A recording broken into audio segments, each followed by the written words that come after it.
20h sur DTV, le journal et ses titres. Le pape du SOPI est à Dakar. À son arrivée, il a été accueilli par des pontes de l'opposition, ce qui conforte davantage Hassan Ba sur l'attractivité du PDS, mais l'analyste politique Abdoulaye Mbow n'en est pas pour autant convaincu.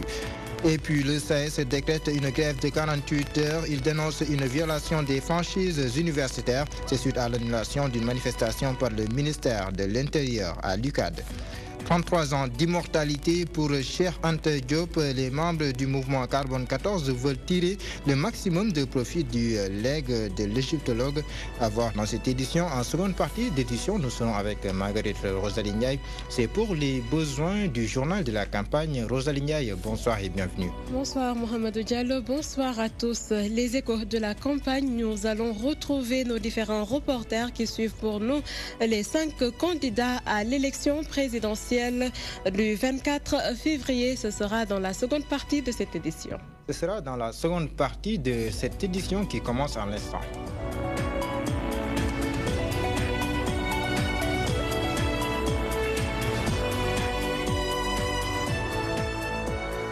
Bonsoir et bienvenue. Je suis venu pour que Macky Sall parte. Voilà les premiers mots de l'ex-président de la République du Sénégal, Abdoulaye Wade, à la presse sénégalaise. Le secrétaire général du Parti démocratique sénégalais est arrivé à Dakar en début d'après-midi. Nous y reviendrons avec notre reporter Abdoulaye Ndiaye. Cette question dans cette édition, le pape du SOPI aurait-il perdu ses alliés? Hassan Ba du comité directeur du Parti démocratique sénégalais estime que les leaders politiques sont plus que jamais attirés par le PDS. Cependant, l'analyste politique Abdoulaye Mbow n'est pas de cet avis.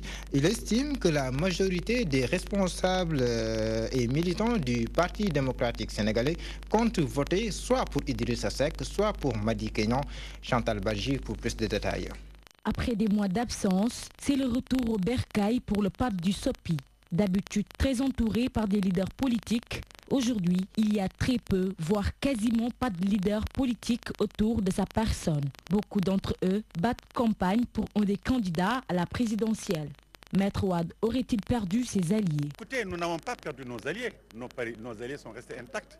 Je pense que vous parlez de notre ami Mamoudou Diop Decroix. Il a son parti. Cela ne veut pas dire qu'il nous a lâchés. Non, nous sommes avec lui et nous continuons d'être avec lui jusqu'à preuve du contraire. Il n'y a que lui d'ailleurs, il n'y a pas d'autres entités. Il sera esselé dans ce combat étant donné que la majorité, tous les candidats et la majorité des leaders de l'opposition aujourd'hui lui ont tourné le dos, préférant aller véritablement mener le combat républicain. Les leaders du PDS appellent au sabotage du scrutin présidentiel.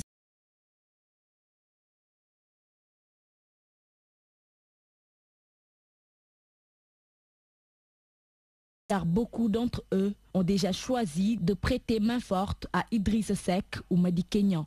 Quand on regarde aujourd'hui ces responsables politiques au Parti démocratique sénégalais qui ont très vite fait le choix de se ranger derrière Madi Kenya, quand on entend Babacar Gaye qui est un porte-voix d'une importance capitale au sein du Parti démocratique sénégalais, qui a fait une déclaration disant que leur parti devait soit soutenir Idrissa Seck, soit soutenir Madi Kenya. Une thèse que refute ce membre du comité directeur du PDS qui soutient que leur appel ne tombera pas dans l'oreille d'un sourd. Nous ne boycotterons pas les élections, mais nous rendrons impossible, n'est-ce pas, la tenue de ces élections-là. Vous ne verrez jamais un leader politique, fut-il un candidat à la présidence parmi les 4 de l'opposition, dire qu'ils ne sont pas d'accord sur les positions du Parti démocratique sénégalais. Mais nous allons réussir, Inch'Allah. Maître Wade, c'est une météo politique extraordinaire, c'est un futé responsable. Il connaît ce qu'il dit et il sait là où il va. Malgré tout, Maître Wade fait partie des leaders politiques les plus charismatiques de l'histoire du Sénégal, clame l'analyste politique Abdoulaye Mbow. Selon lui, s'il veut redorer son blason, il se doit de donner une consigne de vote. Sinon, ce ne serait qu'éparpillement des voix du Parti démocratique sénégalais. Beaucoup d'habitants de certaines régions profitent de cette campagne électorale pour exposer leurs doléances. La région de Kédougou souffre de manque criant d'infrastructures routières et d'accès aux services sociaux de base. Les mines d'or, seule alternative pour les populations de cette zone et tous les risques que cela comporte. Ils ont versé leur bile dans ce Vox Pop réalisé par Omar Danso.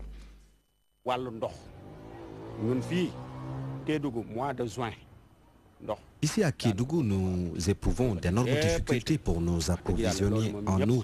En plus de cela, nous avons des problèmes d'infrastructure. Il y a moins d'infrastructures de base. Nous voulons vraiment que nos autorités changent le visage de notre très cher Kédougou. Des attentes pour les 5 candidats ne manquent pas. Le futur président doit renforcer la sécurité à Kédougou.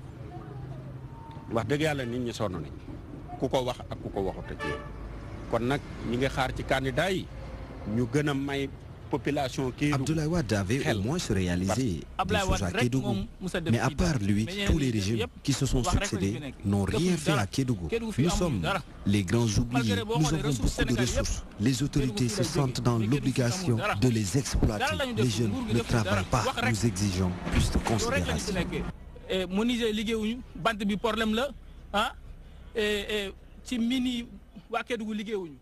Retour à Dakar, le syndicat autonome des enseignants du supérieur décrète 48 heures de grève. Le SAES dénonce une violation des franchises universitaires à travers l'annulation de la cérémonie de distribution de gilets américains à la presse sénégalaise par le ministère de l'Intérieur, Safiatou Koli. Le SAES digère mal l'affaire de la distribution des gilets aux journalistes offerts par l'ambassade des États-Unis. Le syndicat déplore la tournure de cet événement. Pour la considérer comme une urgence, si des gens qui ne sont pas de l'université veulent venir à l'université imposer les façons de faire, ça devient une urgence. Et ça, c'est contre les franchises universitaires. Oui, c'est ça donc, c'est ce qu'on appelle le laisser-aller. Ces enseignants du supérieur accusent la directrice du CESTI et mettent en garde le gouvernement. Le CESTI n'est pas là pour avoir des rapports conflictuels avec le SYNPICS. Le SYNPICS fait partie des dommages collatéraux, comme les enseignants du supérieur d'ailleurs. La question, c'était une mauvaise gestion de cette affaire dès le départ. Ça fait même rire de voir un ministre dire qu'il ne veut pas de drapeau américain sur des gilets. Alors qu'on a les drapeaux américains sur des sacs de riz, on ne dit rien. On a des drapeaux américains sur des routes, on ne dit rien. Donc, vous voyez, ça fait un peu rire. Même s'il prône la paix, le syndicat affirme être contre toute discrimination. Nous ne sommes pas là pour attiser le feu, mais nous, on l'a décrété ces 48 heures pour protester. Et on espère donc que les gens vont en tirer des leçons et on va maintenant retrouver le calme et la sérénité au CESI.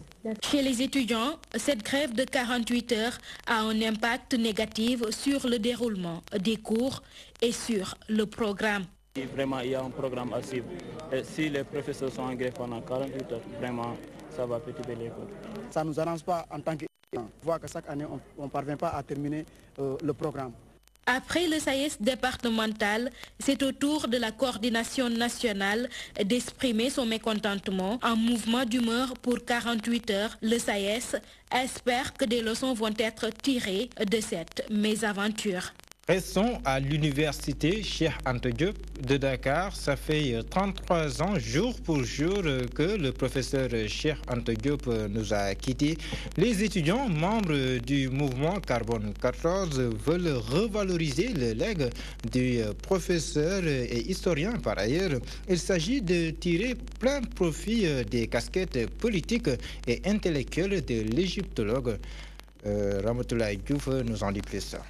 Que disparaissait l'homme politique, l'historien, le scientifique Cheikh Anta Diop à l'université, la production intellectuelle du savant est toujours d'actualité chez les jeunes étudiants. Il faudrait qu'aujourd'hui on invite tous les étudiants à ce jour à s'armer de science jusqu'aux dents, à retourner au niveau de la source, lire, commenter, et je pense que c'est la solution. Et il n'y a aucune explication qui puisse tenir la route quand vous tendez le micro à un étudiant et qu'il dise qu'il ne connaît pas, peut-être mis à part Carbone 14, il ne peut rien vous dire sur le professeur Cheikh Anta Diop. De l'homme, on peut retenir... C'est une référence, déjà, la personne en tant que telle. Cheikh Anta, c'est un modèle politique, puisque c'est l'actualité. Cheikh Anta, c'est un modèle aussi, et il a proposé des modèles en termes d'économie. Et je pense qu'aujourd'hui, tous les problèmes qu'on est en train de faire face, Cheikh Anta avait déjà proposé des solutions. Toutefois, l'absence d'édifices au sein de l'université reste le combat du mouvement Carbone 14. L'autre chose, c'est qu'on va faire aussi une visite à Tchaïtou, son village natal, et on va restaurer ou réfectionner l'effigie de Cheikh Anta, qui est là-bas, parce que je pense qu'il mérite mieux. Et aussi au niveau de l'espace universitaire, vous venez à l'université, vous ne trouvez pas une effigie du professeur Cheikh Anta. Parrain, mais vous ne pouvez voir ça nulle part. À travers la commémoration de la date du décès de Cheikh Anta Diop, le mouvement Carbone 14 compte sillonner les pavillons de l'université. Objectif, vulgariser et faire connaître l'historien et ses enseignements. La santé à présent, lutte contre le diabète et l'hypertension. Les laboratoires Sanofi octroient à 9 structures de santé un lot d'équipements d'une valeur de plus de 28 millions de francs CFA. Objectif, mieux prendre en charge les personnes vivant avec ces pathologies. On fait le point avec Maïmouna Niane. Au Sénégal, l'enquête STEPS 2015 montre l'ampleur de ces maladies avec des prévalences de 24% et de 3,4% pour l'hypertension artérielle et le diabète respectivement, une problématique qui interpelle les laboratoires Sanofi. C'est tout le sens de ce lot d'équipements médicaux octroyé à 9 centres de santé à plus de 28 millions de francs CFA. Très rapidement. Et c'est ce que nous faisons. Et à la suite du premier partenariat triennal public-privé avec le ministère de la Santé sur le diabète et l'hypertension et qui s'est achevé en 2017, nous passons maintenant à une seconde étape avec la signature d'une convention de partenariat de 3 ans également, visant à se focaliser sur 6 cliniques du diabète au Sénégal, comme l'a rappelé le docteur Ami Pan, et leur centre satellite. L'objectif ultime étant de transformer ces cliniques du diabète, ces 6 cliniques du diabète, en centres d'excellence en matière de prévention, d'éducation et de prise en charge des patients sur ces 2 maladies. Cet équipement médical va permettre de mieux renforcer le plateau technique des cliniques du diabète. Ces cliniques du diabète et de l'hypertension artérielle sont réparties à travers le territoire sénégalais. Nous en comptons dans 9 structures de santé qui vont de Ziguinchor à Dakar. Et ce sont ces structures, ces cliniques-là qui ont été renforcées par les laboratoires Sanofi en équipement. Donc c'est tout heureux que nous participons à cette cérémonie qui, j'en suis sûr, servira à renforcer davantage le plateau technique de ces cliniques du diabète et de l'hypertension artérielle. Le ministère de la Santé rappelle également que la prise en charge n'est pas pour l'instant gratuite. La prise en charge de ces maladies chroniques est très lourde financièrement. Parce que c'est des maladies qui ne guérissent pas et c'est une prise en charge qui se fait de manière répétitive. C'est la raison pour laquelle dans les stratégies que nous développons, il y a des stratégies qui sont en phase avec la vision du chef de l'État qui veut que les soins soient des soins à moindre coût mais des soins de qualité. Nous exigeons à nos prestataires à ce que les prix de nos prestations soient des prix qui soient abordables pour les malades. Et c'est pour ça que cet équipement médical va être remis à 9 centres de santé et cliniques du diabète à Dakar et dans les autres régions afin d'améliorer les services offerts aux patients. C'est l'heure du journal de la campagne, c'est l'affaire de Marguerite Rosalie Ndiaye.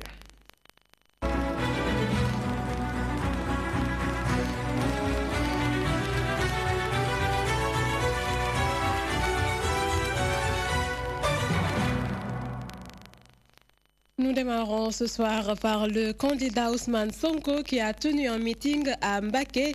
La mobilisation était au rendez-vous. Le leader de la coalition Sonko président a promis de doter le département de Mbaké d'infrastructures sociales de base. Il veut aussi faciliter l'accès à l'eau potable aux populations de ce département, surtout instaurer un enseignement coranique de qualité à Mbaké. Voici le candidat Ousmane Sonko qui réagit au micro de notre reporter Abdoulaye Wanyanga.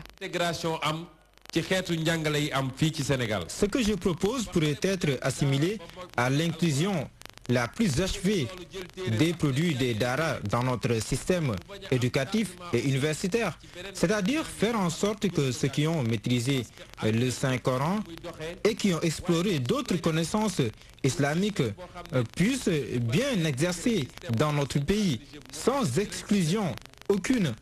Nous songeons aussi à une large réforme qui intègre ce volet d'une manière beaucoup plus formelle. Mais cela, nous allons le faire à l'issue d'une large concertation avec tous les acteurs concernés. Sur un autre registre, nous pensons aussi que le dessalement de l'eau de mer peut être une aubaine pour les populations de cette localité et nous comptons y travailler pour le plus grand bénéfice des populations. S'agissant de la restructuration de la ville, nous comptons y procéder avec tous les maires pour que cela puisse se faire d'une manière cohérente et concertée pour un bel aménagement du cadre de vie et que la voie publique soit très bien organisée, de sorte que le transport urbain, le commerce et les déplacements des uns et des autres se fassent dans de très bonnes conditions.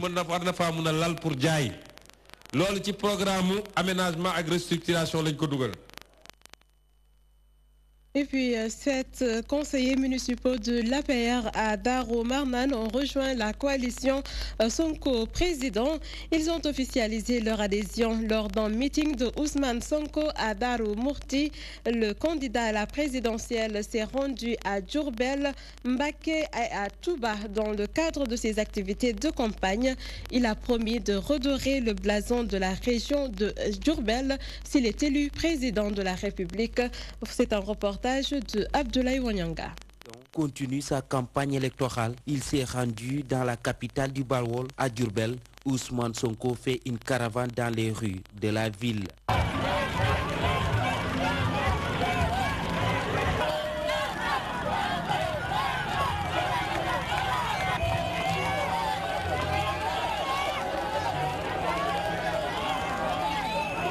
Après cette étape, le cortège a pris la direction de Ndindi, une localité située à une vingtaine de kilomètres de Djurbel. Ici, le candidat Ousmane Sonko est accueilli avec un lot de doléances et devant des militants et sympathisants venus l'accueillir, Ousmane Sonko a promis des solutions à leurs maux.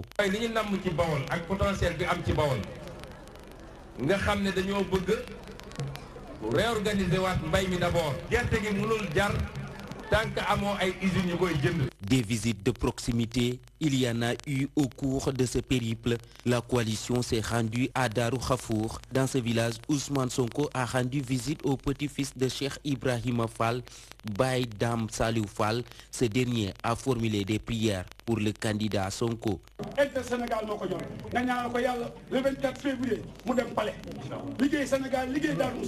Darou Mousti a été l'étape la plus cruciale pour Ousmane Sonko. En dehors de la forte mobilisation, la coalition Sonko président a enregistré de nouvelles adhésions. En effet, 7 conseillers municipaux de la PR de Darou Marnane ont décidé de soutenir Ousmane Sonko.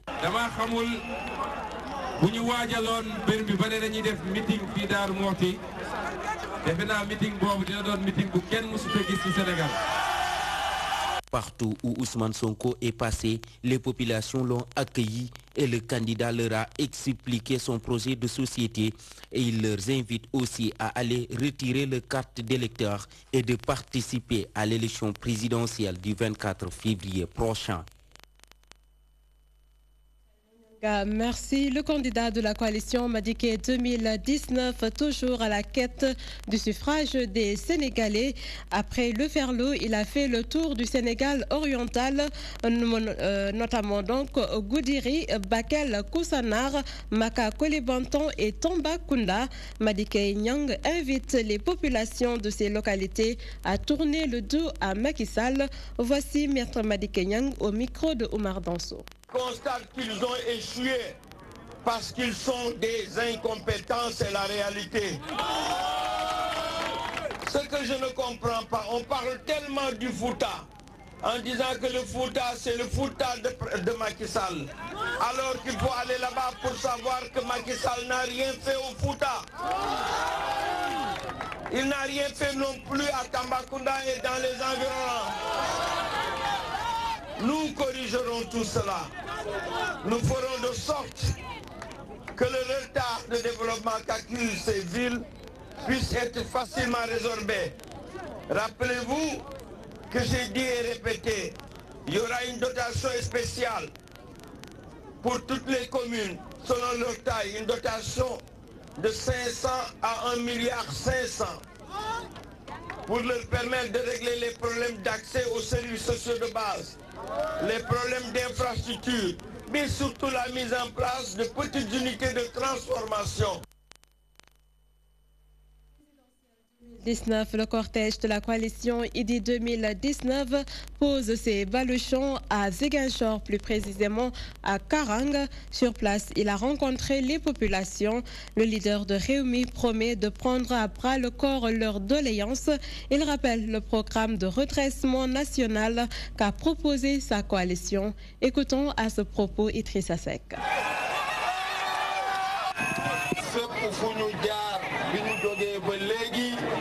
Là où l'on passe, ce sont les mêmes problèmes qui reviennent. Manque d'infrastructures de base, manque d'eau, mais aussi et surtout, les populations réclament une éducation de qualité, une éducation pour tous. C'est pour cette raison que notre coalition a proposé le programme de redressement national accompagné de tous les leaders de l'opposition, sans exception.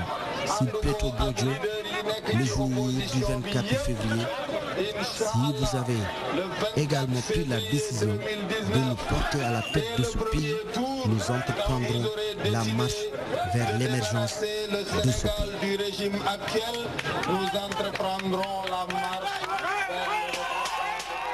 355 km de route pour 275 milliards de francs CFA sont investis à Matam et environ. Déclaration du candidat Macky Sall. C'est dans un stade plein comme en neuf que la coalition Benno Bokk Yakaar a tenu son meeting à Matam. Des militants venus de tout le département ont pris d'assaut le lieu du rassemblement avec des pancartes à l'effigie du candidat de Benno Bokk Yakaar et des responsables locaux, nous dit Codé Ndiaye. Le stade municipal de Matam a refusé du monde ce mercredi lors du méga-meeting de la coalition Benno Bokk Yakaar. Dans son discours, le candidat Macky Sall est revenu sur ses performances en matière d'infrastructure dans la région de Matam. Que Matam me tient à cœur, comme le Sénégal me tient à cœur. Donc, soyez assurés que nous allons accélérer le développement de Matam. Je l'ai indiqué furtivement, Matam aura un aéroport international à Ourossogui. Air Sénégal pourra à partir de 2020 faire des voyages quotidiens comme c'est le cas aujourd'hui pour Ziguinchor.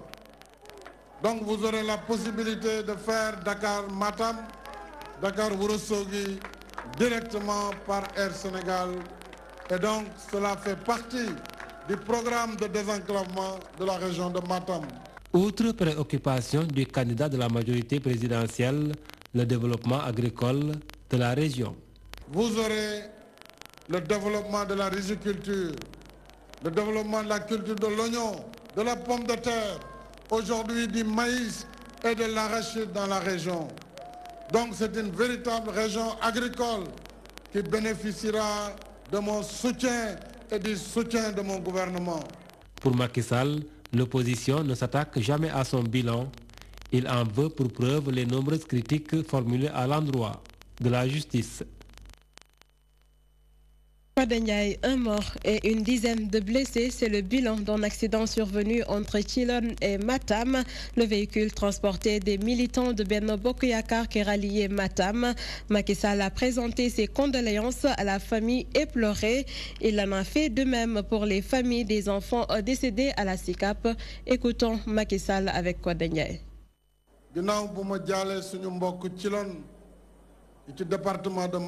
Je présente mes condoléances à la famille de notre militant décédé alors qu'il venait à ce meeting à Matam. Un accident qui survient suite à une collision entre deux véhicules. Toutes mes condoléances à sa famille. J'ai aussi envoyé le ministre de l'Intérieur Aly Ngouille Ndiaye qui est allé présenter mes condoléances aux familles de ces 5 enfants décédés au SICAP, mais surtout déterminer les causes de cet accident qui a coûté la vie à ces 5 enfants au SICAP. Au niveau de SICAP. L'éducation occupe une place de choix dans le programme de Issa Sall. Le candidat du PUR attache une attention particulière à celle coranique.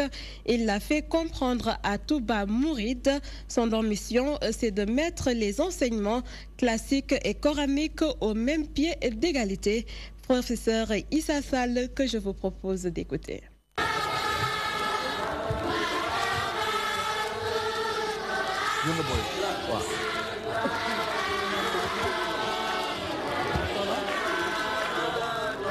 nga bàyyi leen moo tax fii ñu nekk nii dafa symbolique. Touba Mouride est un lieu symbolique à plus d'un titre, un cadre propice pour parler des Dara. L'éducation figure en bonne place dans notre programme, à plus forte raison, celle coranique. Une fois élus, nous ferons en sorte que les Dara soient dans de très bonnes conditions. Et cela passe par une bonne prise en charge des Ndongo Dara, mais surtout des maîtres coraniques. Parce que le constat, il est là. Nous voyons des maîtres coraniques qui rencontrent énormément de difficultés alors qu'ils ont beaucoup de talibés. L'idée, c'est de faire en sorte que les Dara soient traités de la même façon que les écoles classiques. Cela va permettre aux parents de faire leur choix entre l'école coranique et l'école classique. Mais quoi qu'il en soit, tous les enfants devront être dans de bonnes conditions d'apprentissage. Même l'enseignement coranique peut être élargi à d'autres types de connaissances. C'est pour cela que nous sommes très contents d'être ici. Et nous témoignons toute notre satisfaction à Touba Mouride.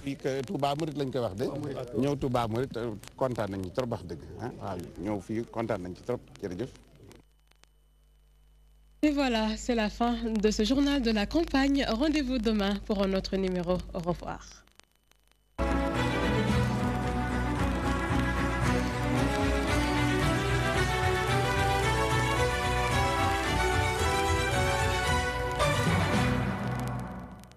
C'est la fin de cette édition. Merci de l'avoir suivi. Dans quelques instants, s'ouvrira une autre consacrée à l'actualité internationale. Ce sera avec BBC Afrique. C'est tout simplement vous souhaiter une belle soirée avec nos programmes qui se poursuivent de plus belle.